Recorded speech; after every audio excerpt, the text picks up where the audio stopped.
What is up mga kabuhok? My name is Balbon and welcome back sa ating Facebook, Instagram, YouTube, TikTok or kung saan man nyo ako nakikita. Magandang araw po sa inyong lahat. Ayan, welcome po sa ating unboxing series. Ayan, meron po tayong guest. Today, ang guest po natin ay isang Arai helmet at very special po ito. Ayan, sa mga bagong pasok lang po, ako po ay dito po sa Tokyo naka-base. At yung mga item po ay galing dito pa dinadala natin ng Manila. So may mga pre-order po tayo, may mga on hand. So kung meron po kayong mga kailangan parts or replacement ng mga parts na nasira, kung available naman po, why not? PM lang po kayo sa akin. So ito po ay ang RX-7X Nakano Green, yon 04, isang very special helmet. Konting kaalaman lang, yung mga may mata na design ng helmet ng Arai, mostly po ay gawa yun ng Nakano or 56 Design, yung company na may-ari noong mga logo na yon. So parang sila yung merong rights para dun sa design na yon. So ang update lang, buksan muna natin to. Buksan natin kwento. Buksan natin, unboxing lang po. So yan po, very standard. Meron tatlong parang foam. Tapos merong tinatawag na bubble wrap. Tapos sa loob po wala naman po siyang ibang laman kung hindi ito po yung para sa chin protector sa may bandang baba. Ayun, sa may bandang baba siya ikinakabit doon sa part na yon. Kung gusto nyo naman ikabit, pwede naman, pero hindi naman siya kailangan hindi siya necessary kabit. Depende na lang sa inyo. Pero try nyo rin kung bago kayong owner. Yan. Tapos yun lang, manuals at saka lubricants. So yan, open natin to. Isang special. Bakit ba ang mahal ng Nakano? Hindi ko alam eh. Mahal kasi yung puhunan eh. Kaya mahal binibenta. Tsaka mahirap umanap dito sa Japan. Ang hirap makahanap ng Nakano kasi masyado silang strict. Hindi ka basta-basta makakakuha ng marami or 1:1 lang kung bibili ka. Ayan. So ito po ay yung Nakano Green 04. Ibig sabihin po niya nung 1994, nung 2004 po siya inilabas. Tama ba? 2004.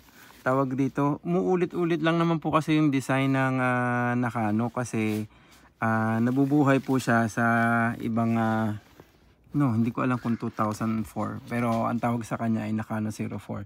So yun po, tawag rito, yung pong design ng mga Nakano, umuulit lang po yan, o actually in general nga yung Arai umuulit lang po yung mga design niya. So ito po ngayon ay RX-7X, pero nung mga nakaraang series po na RR4 or kung ano pa yung lumang modelo ng helmet, meron ng ganitong may ganito ng decals, may ganito ng design. So, ganun ang style ng Arai. So, hindi natin alam, maybe in the future lalabas ulit to. Pero sa ngayon, ang natitira na lang na Nakano, yan yung pinaka ng Nakano yung pinaka signature niya, yung mata. Yan, yung mata. So, sa ngayon po sa market po ang makikita natin ay ang pinakabago po ay itong mga Nakano Green 04, Nakano Red 09, Nakano Star or Nakano X, yung Mi Star, pero ang pangalan nandito sa Japan ay Nakano X eh. Yun, Green 04, 09 na red, Star na black, white, tapos yung Shuriken Silver, ayan meron pa siya. Pero yung Nakano Red Rabbit, yung 0, ano ba yun? 03 yata yun. Yun, discontinue na yun sa Japan. Wala na rin tayo mahahanap. Pero may mga natitira pa siguro mga ibang store. Pero bihira na makahanap noon. So halos 5 lang yung merong Nakano series ngayon. Tapos meron pala isa na nilabas sa Indonesia, yung Nakano Shuriken Gold na napakamahal. Kasi numbered lang yan. Parang exclusive yun sa Indonesia eh. Kaya ang mahal niya, sobra, parang triple yung presyo niya. Tapos yung Nakano Shuriken Green, wala na din ng discontinue na yun, para mga 5 years ago. So nung bago lang ako i-start mag-helmet, naabutan ko yung Nakano Shuriken Green. sinisale na nila kasi nga magdi-discontinue na eh. Tapos naalala ko nung sinabihan pa ako nung tropa natin sa shop na umorder na ako kasi madi-discontinue na nga siya. So wala naman ako sa wala naman akong intention dati na mag-ipon ng helmet or mag-on hand kasi nung panahon ng pandemic talaga mga boss. Ang nangyari lang talaga parang blessing in the sky itong helmet ni Balbo nung pandemic. Ginagawa ko lang, wala talaga akong on hand sa Pilipinas. So kung may gusto kayo o order kayo sa akin tapos papadala ko. Tapos mga 1 month pa nga dati ng pandemic eh. Pero ngayon kasi nabago na yung market, kailangan ko na rin mag-compete sa iba. So kaya ang dami ko na naipon ng mga helmet, parang almost basta madami na akong helmet na naipon. Tingnan nyo na lang yung Facebook ko. So yun. Bakit nga ba ang mahal nitong Nakano? Ang mahal din talaga kasi niya pag binili mo siya, hindi siya regular price. Mas mataas siya sa normal price. Ang mga normal price po yung mga plain, tapos yung mga MotoGP rider,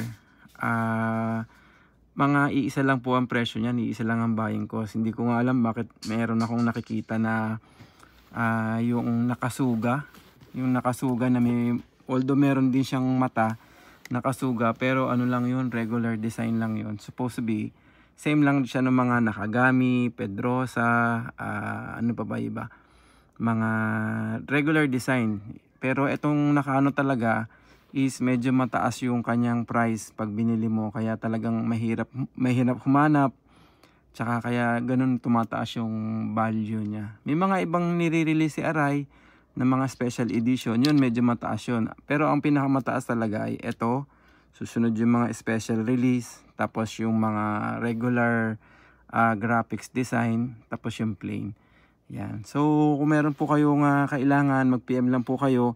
Medyo magtataas po ng price si Arai ng starting September 1. Kung napapanood niyo po ito na lagpas na ng September 1, by this time po is nagtaas na si Arai. Pero ngayon po shooting this video, wala pa pong September. So pagdating po ng September 1, magtataas na si Arai. So yun po, ito po yung kasi yung pinaka flagship na helmet ng Arai, yung RX-7X. Kaya tawag rito, ang laki na itataas niya. Yun, ano pa bang masasabi ko? So meron po tayong mga Nakano sa Pilipinas. Meron ako Nakano green nito, on the way yung ibang stock. Red, silver, ano pa ba? Basta PM nyo na lang po ako kung may kailangan kayo. At ano pa ba sasabihin ko? Yun, may mga lens po ito na available. Merong pro shade, single lens. Yun, tanong lang po kayo sa akin para po ma-entertain ko kayo. Mas maganda po kung pag nagtanong kayo kasama na yung sizes. At yun, ano pa ba? Yung mga bibili, mas maganda kung mag-aral din tayo para at least hindi tayo naluloko ng mga ibang seller, or alam nyo yung tawag dito, what to expect, kung ano yung sizing, kung ano yung mag-review po kayo para din po na sa inyo din po yun, sa inyong protection din po. Yun, maraming salamat po at PM lang po kayo pag may kailangan. Ride safe. Peace out.